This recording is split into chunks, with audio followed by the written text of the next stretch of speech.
يعمل صافي سعيد؟ بيان سور كان ينجم سعيد كان ينجم يعمل هو الى الان زياره للمغرب ما عملهاش. المغرب دوله استراتيجيه في المغرب العربي والدوله استراتيجيه في افريقيا، واذا حبينا ندخلوا لافريقيا لازم ندخلوا احنا والمغاربه ومع المغاربه، لأن المغاربه فتونا واستثمروا الكثير واصبحوا موجودين في افريقيا كمنصه عاليه جدا جدا، واعي ما اقول واعرف بالارقام. فهمت؟ ليش احنا توا زياره المغرب ما عملناهاش؟ يعني ما نجموش نعملوا احنا؟ نجموا نعملوا.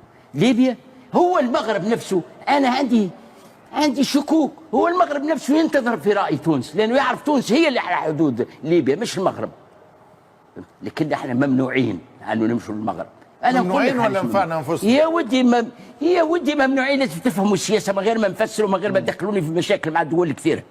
ممنوعين من قبل من؟ ما نعرفش، فتش الجزائر ما نعرف. ما يسالش صافي سعيد، خلينا نحكيه وخلينا نحلوا. ثانيا الجزائر مشيناش لبرلين الثانيه ولا الاولى، جو قالوا لنا ولا يستدعونا مؤخرا ما نمشوش، يعني كانه غضبنا. قلت غضبت هو يا سيدي، وهذيك راهي كذبه، راهو ما استدعوهمش لا متاخر لا مبكر، انما غطوا بها ارواح. هاو جاء المؤتمر الثاني حضروش. وين؟ يعني انا نمشي من جنازه لجنازه يا اخوي على راسي وعيني. وفي وقت الكورونا هما جاه ولا حد هذا نتاع الكويت، جاه الا نتاع قطر. يعني الله يرحمه، الكويت والله دوله عزيزه علينا، على الاقل فيها ديمقراطيه، وديمقراطيه قديمه وعريقه، ويمكن افضل الديمقراطيات العربيه هي في الكويت، حتى الامير يحاكموه. هذا هو. ولكن وين احنا؟ مشيناش لافريقيا، شفناش افاق اخرى، جلسناش مع مؤسسات ماليه اخرى، قدرناش، جبناش كفاءات جديده، دراسات، عملناش مركز دراسات عريض وعميق وفيه ناس يفهموا وكذا وفيه ناس مطلعين على العالم. ما فيه، جايبين واحد كان يخدم في جمرك. شو كي تكلموا راهو نمشوا راهو ندفعوا ثمن، انا ندفع في ثمن، لذلك انا معزول وما حدا يسال عليا. لكن المغرب يتحرك اقتصاديا جيدا اليوم، بنية تحتية في طرقات. أنا أعرف المغرب وأعرف البلدان العربية ككل، أنا أحكي لك على المغرب كما أحكي لك على عمان، على ليبيا، على السعودية، على مستويات متعددة. عندما أقول أن المغرب بنيته التحتية جيدة بالمقارنة مع بلدان كثيرة جيدة. عندما نقول أنه المغرب رسم لنفسه خطة استثمار بعيدة المدى في إفريقيا صحيح. عندما نقول أن إفريقيا فاتحة ذراعيها وأبوابها للإنتاج المغربي ولرجال الأعمال المغاربة وللبنوك المغاربة صحيح. اليوم أنت تشوف في بنك تجاري، بنك اللي في تونس هذا بسيط، عندهم أكثر من بنك في إفريقيا، عندهم بنوك في الكوت ديفوار، 25 طابق البنك التجاري، 8 دول أفريقية. نعم فهمت؟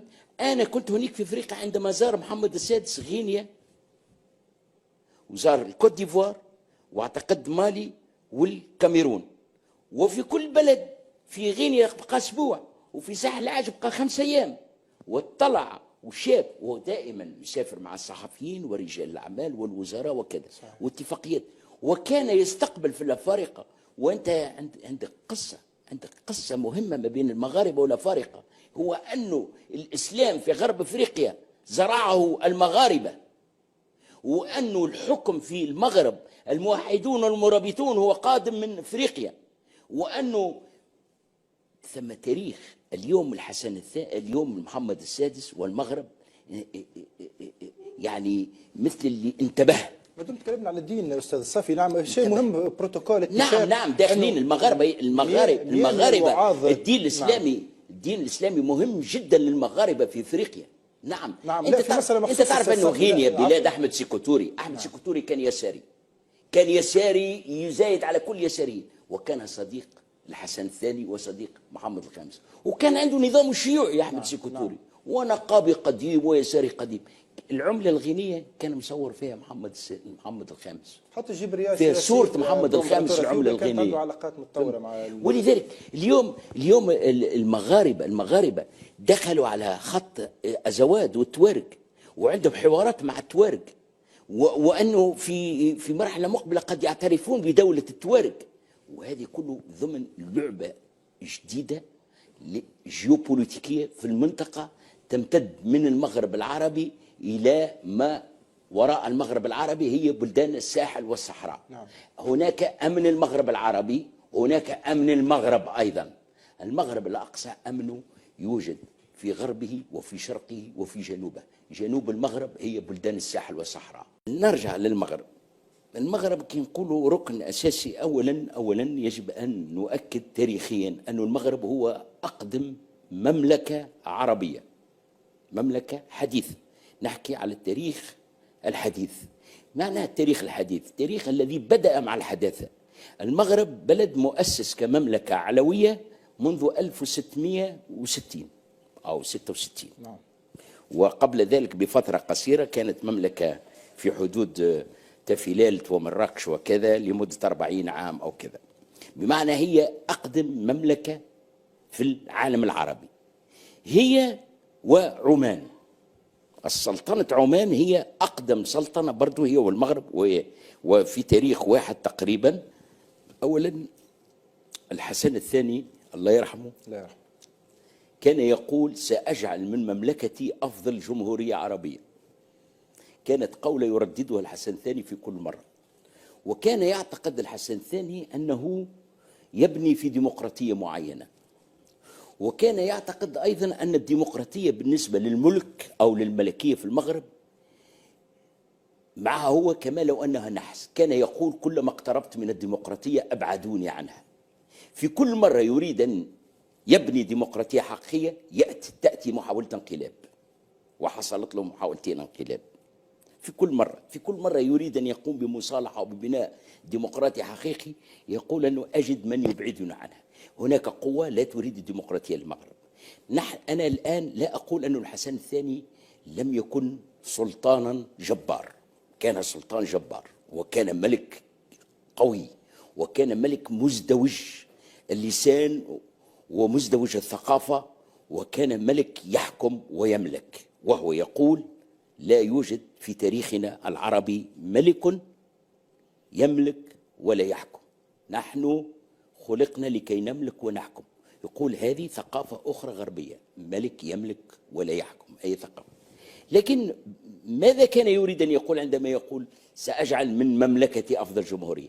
هو كان يرى أنه القمع والطغيان ولا الديمقراطية و في البلدان العربية التي تسمي نفسها جمهوريات أكثر منه في البلدان التي هي ما زالت محافظة على نظامها الملكي. معنى أنه المغرب إذا كان ملكية ينجم يتقدم نحو الديمقراطية، والمغرب إذا كان بالملكية حافظ على بناء الدولة واستمرارية الدولة، وحافظ على مكتسبات أجيال متعاقبة. طيب رغم في الجمهوريات العربية لم نستطع أن نحافظ على مكتسبات الأجيال. كل نظام يأتي يمسح النظام الذي قبله.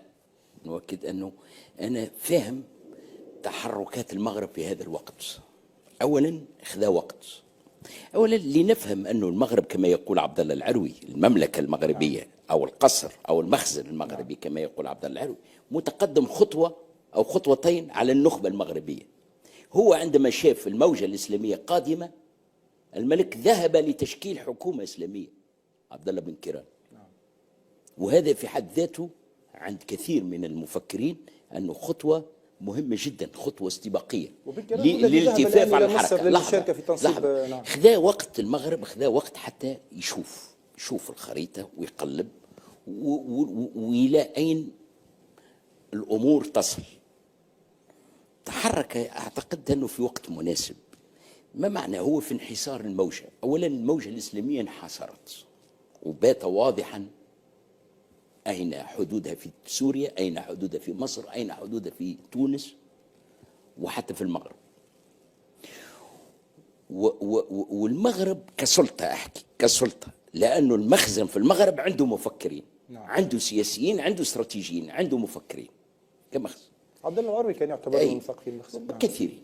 شوف، لا، لأن النخبة المغربية تشكلت بين الشارع نضال وبين القصر، لأن القصر كان مناضل في كل المراحل حتى في الخمسينات وفي الستينات، ويسمونها ثورة الشعب والملك حتى استقلالهم هكذا. كانت ملتحمة وكانوا يفكروا مع بعضهم. يعني المهدي بن بركة زعيم يساري كان صديق الحسن الثاني، وعبد الرحيم بوعبيد إلى كذا، عبد الله إبراهيم يساري كبير، كان رئيس وزراء لمحمد الخامس. ولا انقلاب على السجون، انما المغرب يتقدم على مسار الديمقراطيه وعلى مسار التنميه. لا نقول انه هو المثال، لكن انا اعتقد واقدر اتنبا واتوقع المغرب انه سيكون نمر افريقي في ال10 سنوات الأخيرة، لأنه شفت المغرب ماذا يفعل في إفريقيا. اليوم المغرب هو أكبر بلد عربي يستثمر في إفريقيا، وأقوى قوة اقتصادية عربية في إفريقيا اليوم المغرب، والمغرب يتقدم على هذا الصعيد. إذن هذا الحلف الديمقراطي أو هذا رديف لتونس صحيح.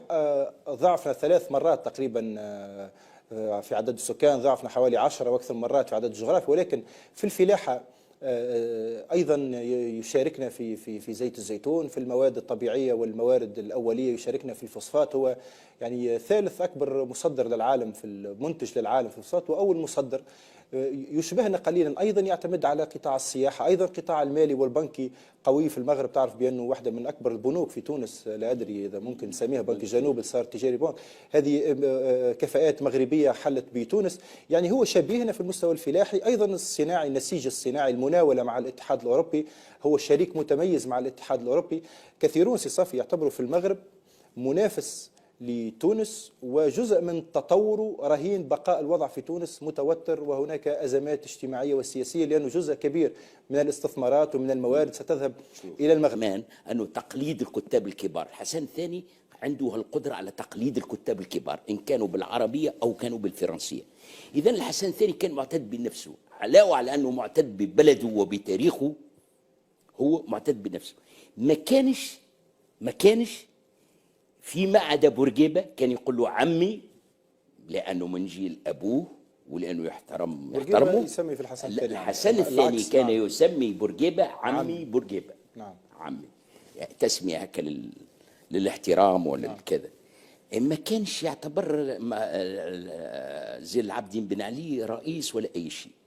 أولا فيما أنا أعلم وأعلمه من زمان في المغرب، أنه بن علي عندما اشتغل في المغرب كملحق عسكري، المغاربة عندهم مخابرات قوية ومعروفة.